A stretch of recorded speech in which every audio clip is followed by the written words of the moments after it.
तो स्टूडेंट्स, आज हम क्लास 10th के रिफ्रैक्शन चैप्टर कहे तो प्रकाश का अपवर्तन चैप्टर को बताने जा रहा हूँ। ये चैप्टर हमने अगर परावर्तन चैप्टर को अच्छी तरह से समझ लिया है तो अपवर्तन चैप्टर काफ़ी आसान होगा समझना। तो प्रकाश के परावर्तन और अपवर्तन में डिफरेंस होते हैं, लेकिन बहुत सारे समानताएं भी है जिसके हम ये चैप्टर को लगभग 3 या 4 या 5 वीडियो के अंदर जो है हम लोग इसको समाप्त कर लेंगे। यानी 3 से मैक्सिमम 4 वीडियो लगेंगे जिसमें ये चैप्टर आपके समाप्त हो जाएंगे। तो यहाँ पर प्रकाश के अपवर्तन की बात हम लोग करेंगे, जिसको इंग्लिश में बोलते हैं रिफ्रैक्शन ऑफ लाइट। जैसा कि हमने परावर्तन चैप्टर में पढ़ा था कि प्रकाश एक सरल रेखा में गमन करती है। प्रकाश हमेशा एक सरल रेखा में गमन करती है, यानी प्रकाश के जो चलने का पथ होता है वो हमेशा एक सीधी रेखा में होता है। ठीक है, प्रकाश के चलने का पथ जो होता है वह हमेशा एक सीधी रेखा में होता है। लेकिन आपकी जानकारी हेतु बता दें कि ये तभी संभव है जब प्रकाश एक ही माध्यम में गमन कर रहा हो। जैसे ही प्रकाश एक माध्यम से दूसरे माध्यम में गमन करेगा, अर्थात मान लीजिए कि प्रकाश वायु से गमन करने लगा कांच में, या वायु से जल में गमन करने लगा, तो यह बात वहां गलत हो जाएगी, क्योंकि कहीं ना कहीं ये अपने पथ से विचलित होगा या इसके पथ में परिवर्तन होगा। यहां पर फेनोमिनन होता है एक, जब प्रकाश का अपवर्तन का क्या मतलब होता है प्रकाश के अपवर्तन का।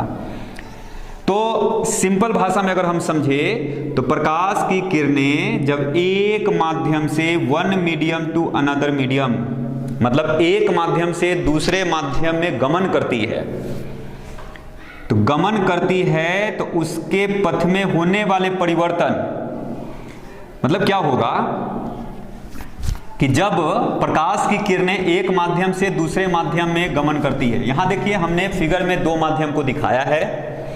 ऊपर हम वायु लेते हैं और नीचे हमने जल लिया है। तो यहां प्रकाश सिर्फ एक ही माध्यम में गमन करे तो प्रकाश का जो गुण है हमेशा सरल रेखा में चलने का वो सही रहेगा। लेकिन जैसे ही प्रकाश एक माध्यम से दूसरे माध्यम में प्रवेश किया तो इसका पथ तो ये होना चाहिए था, लेकिन यह अपने पथ से मुड़ जाता है, यानी इसके पथ में परिवर्तन होता है। इसी घटना को, यानी जब प्रकाश एक माध्यम से दूसरे माध्यम में गमन करती है तो उसके पथ में होने वाले परिवर्तन को प्रकाश का अपवर्तन कहते हैं।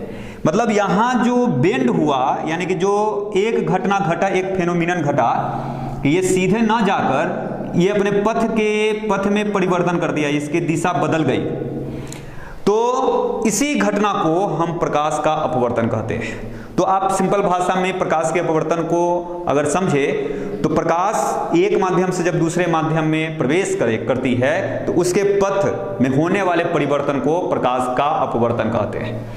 तो यहां जैसा कि हमने फिगर में देखा कि प्रकाश को सीधी रेखा में जाना चाहिए था, लेकिन एक माध्यम से दूसरे में, यानी दूसरे माध्यम में जैसे ही प्रकाश दूसरे माध्यम में गमन करने लगा तो इसके पथ में परिवर्तन हुआ। इसी परिवर्तन को, इसी फेनोमिनन को या इसी घटना को हम प्रकाश का अपवर्तन कहते हैं। तो मेरे प्यारे बच्चों, अगर ये जो परिवर्तन हुआ तो क्यों, तो कहीं ना कहीं परिवर्तन होने का ये रीजन है कि प्रत्येक माध्यम में, चाहे वो माध्यम वायु हो, जल हो, कांच हो, बहुत सारे माध्यम को हम लोग देखेंगे, चाहे वह माध्यम आपको हीरा हो, बर्फ हो, एल्कोहल हो, केरोसिन हो, बहुत सारे माध्यम होंगे, इन सभी माध्यमों में प्रकाश की चाल अलग अलग होती है। हाँ, प्रकाश की चाल अलग अलग होने के कारण ही यहाँ अपवर्तन की घटना घटती है। अगर वायु में प्रकाश की चाल और जल में प्रकाश की चाल अगर समान होता तो अपवर्तन का घटना घटता ही नहीं। यानी कि कहीं ना कहीं अपवर्तन का घटना घटने का मुख्य कारण विभिन्न माध्यमों में प्रकाश की चाल विभिन्न होती है, यह मुख्य कारण है। ठीक है, तो यहां पर हम लोग इसके आगे, जैसा कि हमें समझ में आया होगा, यानी आप लोग को प्रकाश का अपवर्तन अच्छी तरह से समझ में आ गया होगा। आई होप आप सभी अपवर्तन को अच्छी तरह से समझ लिए होंगे। अब यहां दो बातें हमारे सामने आएंगे सरल। एक होता है विरल माध्यम और एक होता है सघन माध्यम। ये दो माध्यम हमारे सामने आएंगे। ये दो माध्यम क्या होंगे?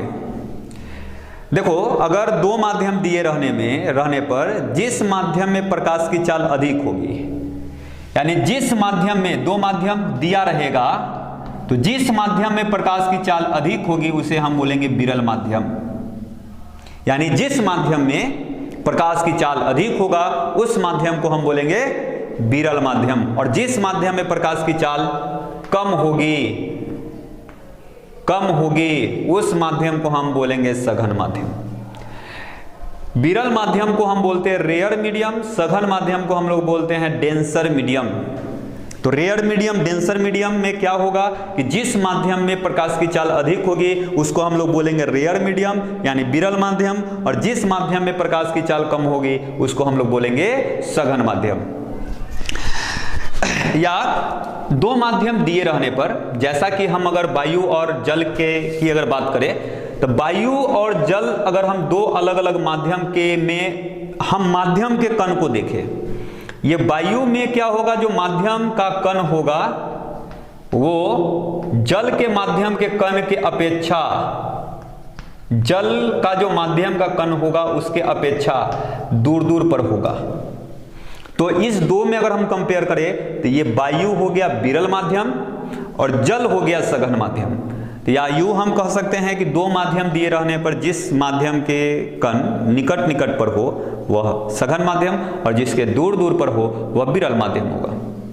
तो आप ये भी डिफिनेशन दे सकते हो, या हमने बताया कि जिस माध्यम में प्रकाश की चाल अधिक होगी वह माध्यम विरल माध्यम होगा और जिस माध्यम में प्रकाश की चाल कम होगी वह माध्यम सघन माध्यम होगा। तो विरल माध्यम और सघन माध्यम हमने समझा। जब हम प्रकाश को क्या करते हैं, विरल माध्यम से सघन माध्यम में प्रवेश कराते हैं, विरल माध्यम से सघन माध्यम में, विरल माध्यम और यहां जल, इसके एस्पेक्ट में हम देखते हैं तो ये सघन माध्यम होगा।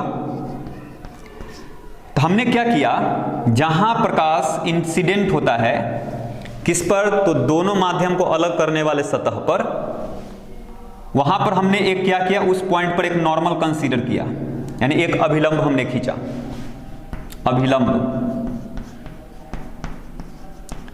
तो क्या होता है कि जब प्रकाश की किरण विरल माध्यम से सघन माध्यम में प्रवेश करती है, जब प्रकाश की किरण विरल माध्यम से सघन माध्यम में प्रवेश करती है तो वह अभिलंब की ओर मुड़ जाती है, तो वह अभिलंब की ओर मुड़ जाती है, यानी तब वह अभिलंब की ओर मुड़ जाती है। ओके, जब प्रकाश की किरण विरल माध्यम से सघन माध्यम में प्रवेश करती है तो वह अभिलंब की ओर मुड़ जाती है। इस बात का ध्यान रखना है कि जब प्रकाश की किरण विरल माध्यम से सघन माध्यम में प्रवेश करे तो अभिलंब से दूर हटेगी कि अभिलंब की ओर मुड़ेगी, तो अभिलंब की ओर मुड़ती है। और इसी के अगर हम विपरीत हम अगर सोचें, अगर हम ऊपर सघन माध्यम हम ले ले और नीचे विरल माध्यम ले ले, तो जब प्रकाश की किरण सघन माध्यम से विरल माध्यम में प्रवेश करती है तो यह अभिलंब से दूर हट जाती है, यानी दूर चली जाती है। ओके, ऑन दैट टाइम वो अभिलंब से दूर चली जाती है। तो यहां इस के ऊपर हमने सघन माध्यम लिया और नीचे विरल माध्यम लिया। तो जैसा कि हमने देखा ये दो अलग अलग फेनोमिनन है कि एक में हमने क्या किया, प्रकाश की किरण को विरल माध्यम से सघन माध्यम में हमने पास कराया, यानी एक माध्यम से दूसरे माध्यम तक। किस माध्यम से किस माध्यम में? तो विरल माध्यम से सघन माध्यम में हमने लाइट को पास कराया, और दूसरे में हमने सघन माध्यम से विरल माध्यम में लाइट को प्रवेश कराया। तो इस माध्यम में, यानी कि जब विरल माध्यम से सघन माध्यम में प्रकाश की किरण प्रवेश करती है तो अभिलंब की ओर मुड़ती है। अभिलंब यानी जिस जहां होगा उसके और ओर हो जाएगा, यानी उसके नजदीक हो जाता है। लेकिन इसी के विपरीत जब प्रकाश की किरण सघन माध्यम से विरल माध्यम प्रवेश करती है तो अभिलंब से और दूर हट जाती है। ठीक है, तो आपके ऑब्जेक्टिव में इस टाइप के क्वेश्चन आ सकते हैं। यदि प्रकाश की किरण सघन माध्यम से विरल माध्यम में प्रवेश करे, सघन माध्यम से विरल माध्यम में, सघन माध्यम से विरल माध्यम, सघन माध्यम से विरल माध्यम में, बात को ध्यान रखोगे। सघन माध्यम से विरल माध्यम में प्रवेश करे तो अभिलंब से दूर हटती है, जबकि विरल माध्यम से सघन माध्यम में अगर प्रवेश करती है तो अभिलंब की ओर मुड़ती है। जैसा कि परावर्तन में हमने समझा था, ये कौन सी किरण होगी? तो आपतित किरण। ये कौन सी किरण होगी? यहां पर परावर्तन नहीं है, यहां अपवर्तन है, तो ये अपवर्तित किरण, अपवर्तित किरण। ये क्या होगा? तो अभिलंब। ये क्या होगा? तो आपतन बिंदु कह सकते हैं, इसको कहेंगे आपतन बिंदु। ओके, अब इसको समझिए। आपतित किरण क्या होगा? तो किसी प्रकाश स्रोत से आती हुई किरण को आपतित किरण कहेंगे। जब दो माध्यम को अलग करने वाले सतह से होकर जाने वाली किरण को हम लोग अपवर्तित किरण कहेंगे। ध्यान से समझिए, किसी प्रकाश स्रोत से आती हुई किरण को आपतित किरण कहते हैं। दो माध्यम को अलग करने वाले सतह से होकर जाने वाली किरण को अपवर्तित किरण कहते हैं। और आपतन बिंदु पर डाला गया लंब या दो सतह को, दोनों माध्यम को अलग करने वाले सतह पर डाला गया जो लंब होता है, दोनों माध्यम, देखो ये एक ऐसा जगह है, एक ऐसा प्लेन है जो नीचे वाले और ऊपर जो दो अलग अलग माध्यम है, वहां इस जगह पर दोनों अलग अलग भागों में बट रहा है। तो दो माध्यमों को अलग करने वाले सतह पर जो डाला गया लंब होता है उसको हम लोग बोलते हैं अभिलंब, जिसको इंग्लिश में हम लोग बोलते हैं नॉर्मल।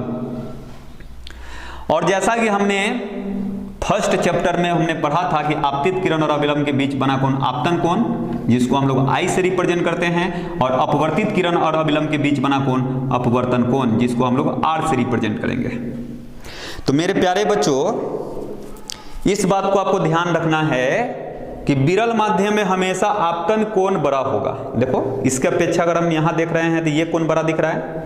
अब देखो तो विरल माध्यम में ये कोण और ये कोण अगर हम कंपेयर करें तो ये कोण सघन माध्यम में जो कोण बन रहा है और विरल माध्यम में जो कोण बन रहा है वो दोनों अलग अलग है। तो विरल माध्यम में जो कोण बनेगा वो बड़ा होगा, और सघन माध्यम में जो कोण बनेगा वो विरल माध्यम की अपेक्षा कम होगा।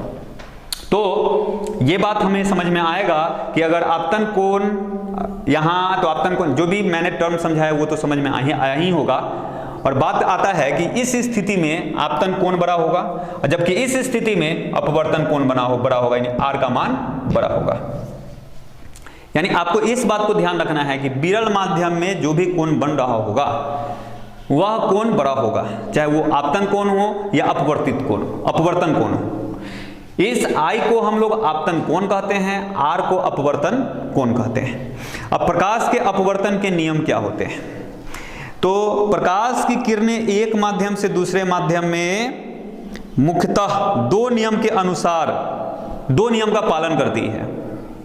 दो निश्चित नियम है जिसका पालन करेगा। अपवर्तन का घटना होगा तो दो नियम, वहां पर दो नियम का पालन होगा। एक नियम क्या होगा?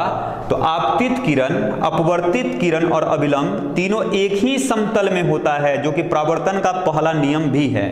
वहां पर परावर्तित किरण है लेकिन यहाँ अपवर्तित किरण है।